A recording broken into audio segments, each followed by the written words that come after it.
3 members of the Expedition 56 crew returned safely to Earth Thursday from the International Space Station, where they spent months providing hands-on support for scientific research in low Earth orbit, working to keep the orbiting laboratory fully operational, and performing 3 spacewalks.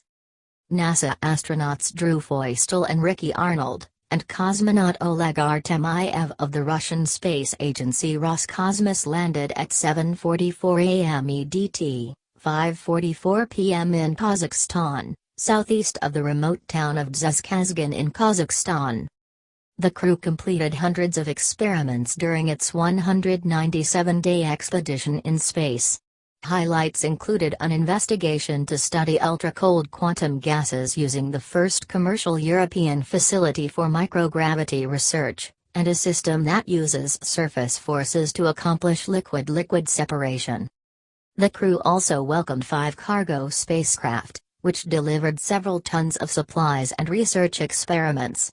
The 14th SpaceX Dragon flight was the first to arrive at the station, in April, shortly after the 3 crew members did, bringing supplies and equipment.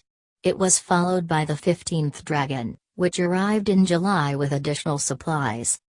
The 9th Northrop Grumman Cygnus resupply spacecraft arrived in May before the end of Expedition 55.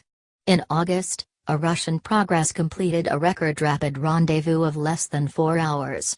And, in September, the 7th Japanese Konotori cargo craft arrived just a week before the Expedition 56 trio departed for home.